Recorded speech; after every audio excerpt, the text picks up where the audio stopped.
हमारा सवाल था एग्जाम्पल जनरल डिसीजन का सवाल था। ABC company publish is in process of purchasing A high speed minimum company होती है और स्पेसिफाई समराइज किया हुआ है। जैसे ये हमारी कॉपीज़ है, मतलब कि समझ लो मॉडल्स है, ये उनकी ऑपरेटिंग कॉस्ट है, ये स्पीड शीट पर मिनट उसकी स्पीड है। ठीक है, अब जॉब जो अराइव होती है एबीसी कंपनी पे इज इन पुजॉन स्ट्रीम में होती है। ठीक है, उसका जो रेट होता है 4 जॉब्स का, द रेट ऑफ 4 जॉब कौन से रेट पे होती है? At the rate of 4 job पर 24 आवर, मतलब 4 जॉब्स जो होती है वो पर 24 आवर पर पे होती है। जॉब साइज जो होती है इज़ रैंडम, बट जो एवरेज अबाउट उसका होता है 10,000 शीट्स होता है। Contract with customer specify for late delivery, और जो उसकी पेनल्टी कॉस्ट होती है वो 80 रुपीज़ पर जॉब होती है। ठीक है, per day jobs per day. Which copy show ABC company purchase, हमें बता रहा है एबीसी कंपनी कौन सी कॉपी परचेज करेगी। इसमें क्या होता है, कॉपी वो वाली परचेज होगी जिसकी है ना जो सबसे कॉस्ट जो आती है ना कम आएगी।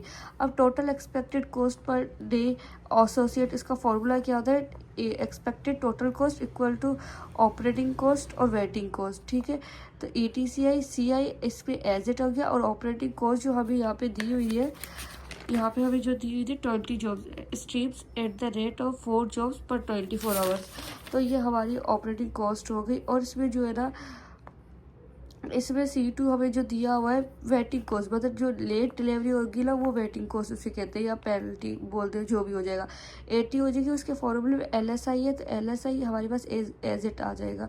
ठीक है, अब हमें फाइल करना, LSI फाइल करना है ना, LS फाइल करना है। इसके लिए हम इससे तो डायरेक्ट अब ये इक्वेशन सॉल्व ही नहीं हो रही, हमें कैसे पता चलेगा किस कॉपी के लिए है क्या है, तो इसके लिए हमें LS फाइल करना होगा। LS फाइल करना होगा और उस बाद में हम बता सकेंगे किसकी, उसके बाद आप एक्सपेक्टेड टोटल कॉस्ट फाइल कर पाएंगे, और बाद में हमें बताना होगा किस वाले की कॉस्ट ज़्यादा अच्छे कम है। तो उसके लिए हमें जो हमारी 4 मॉडल थे 1 2 3 4 जो कॉपीज़ थी उन सब का LS फाइल करना पड़ेगा। ठीक है, अब हम आते हैं द वेरियस। अब हमें उसका अराइवल रेट जो था ना lambda equal 4 jobs per day हमें मिला हुआ था। 4 जॉब्स पर डे हमें कहाँ मिला हुआ था, मैं आपको दिखाती हूँ। जैसे ये रहा द रेट ऑफ 4 जॉब्स, ठीक है, पर 24 आवर, मतलब पर डे हमें मिला हुआ था। अब कंप्यूटेशन करते हैं सर्विस रेट। हमें पहले है ना सबसे पहले म्यू निकालना पड़ेगा सबका।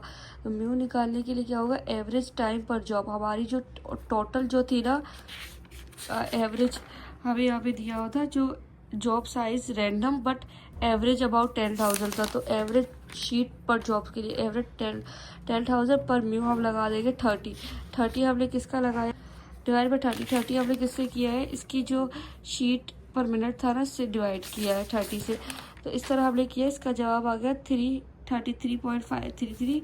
तो उसको अब ये जो चीज़ थी ना इस पर हमें कन्वर्जन भी कर ली होगी, मल्टी डिवाइड बाई 60 इसलिए करवाया है क्योंकि एक चीज़ मिली थी आवर में और दूसरी चीज़ हमें ना उसमें मिली थी मिनट्स में मिली थी। तो हम मैंने इस पूरे को हम मिनट्स में कन्वर्ट करेंगे, इसलिए डिवाइड बाई 60 करवा दिया। ठीक है, अब हमारी इसी तरह हमने व्यू 1 की हमारी जो वैल्यू आ गई, अब मॉडल 2 करेंगे। मॉडल 2 में भी हम सेव करेंगे उसी 10,000 जो एवरेज है उसको डिवाइड करवाएंगे शीट 2 की वैल्यू से, जैसे 36 से। फिर तीसरे के लिए हम तीसरा म्यू निकालेंगे, म्यू 3, उसके लिए 10,000 को डिवाइड करेंगे 500 से, फिर 10,000 को डिवाइड करेंगे 600, लेकिन हम इसको 60 से साथ में डिवाइड करवाते जाएंगे क्योंकि हमें कन्वर्जन भी कर लिए साथ में।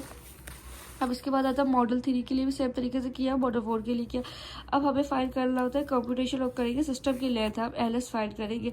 तो LS फाइंड करने के लिए जो हमारा फॉर्मूला होता है LS equal to rho upon 1 minus rho. अब रो हमारे पास फाइंड ही लिखी हुई, तो हम पहले रो फाइंड करेंगे। रो फाइंड करने का फॉर्मूला क्या होता है, लैम्डा अपॉन म्यू।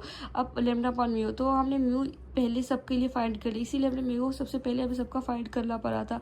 अब हमने लैम्डा हमारे पास 4 है, म्यू सबके लिए अलग अलग है, हमने फाइंड कर लिया। ठीक है, LS is equal to lambda हमारे पास 4 है, रो की वैल्यू क्या है, लैम्डा हमारे पास 4 है, डिवाइड बाई म्यू। और जो हमने फर्स्ट था ना, फर्स्ट हमारा जो था म्यू की वैल्यू आई थी 4.32, तो हम 4.32 लिख देंगे डिवाइड बाई 1 माइनस रो। तो 4 अपॉन ये चीज़ आ गई, ठीक है। इसके लिए हमारे पास 12.33 आ गया हमारे पास जवाब।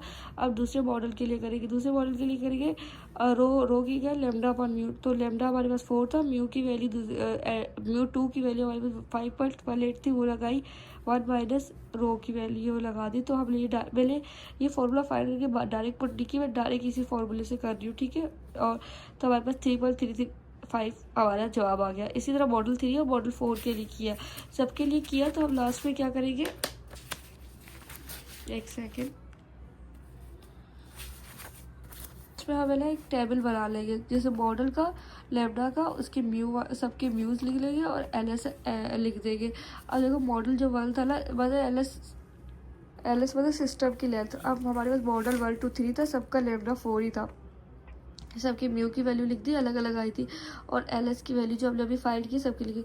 अब हमने ये करने के बाद हम क्या करेंगे, मॉडल आ गया, हम ईओसी निकालेंगे। ईओसी हमारे पास कैसे आएगी, हमारी सबकी जो कॉस्ट थी, ऑपरेटिंग कॉस्ट थी, वो सबकी 24 थी, लेकिन हर मॉडल 24 वो थी, और सबकी जो कॉस्ट होगी मॉडल के हिसाब से अलग होगी। जैसे कि पहले 4 जॉब्स की थी, तो लेकिन हमें अलग अलग करना है ना, पर 4 जॉब्स पर 24 आवर थी, तो 24 आवर्स ये हमारे पास आ गई, जॉब की साइज आ गई, ठीक है,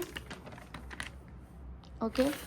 अब हम इसको मल्टीप्लाई करवाएंगे फॉर द सी, हम सी जो ऑपरेटिंग कॉस्ट ये कर रहे हैं ना, यहाँ पे हम C1 C2 C3 C4 सब आएंगे हमारी। तो फिर हमारे पास 24 तो आ गया, फिर C1 15 से मल्टीप्लाई करवाएंगे, 20 से, 24 से, 27 से, इस तरह अलग अलग हम मल्टीप्लाई करवाते जाएंगे, ठीक है। तो इसी तरह यहाँ पे मैंने सारा लिखा हुआ है।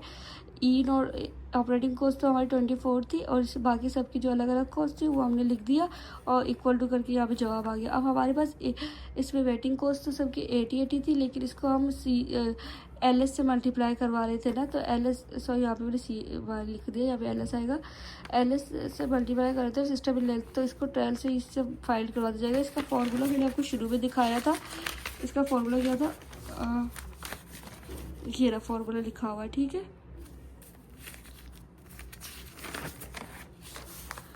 तो इस तरह हम करेंगे, तो इन दोनों की कर लेंगे, इन दोनों का जो आंसर होगा इन दोनों को सम करके ही आएगा। अब इसमें से अब सबसे कम वैल्यू किसकी आई है, 677.6 आई है, तो ये हमारी क्या हो जाएगी, लोवेस्ट कॉस्ट हो जाएगी, सबसे कम है। तो हमें ना कंपनी को चाहिए कि ये वाला जो मॉडल है ना, मॉडल 3 परचेज़ करना चाहिए।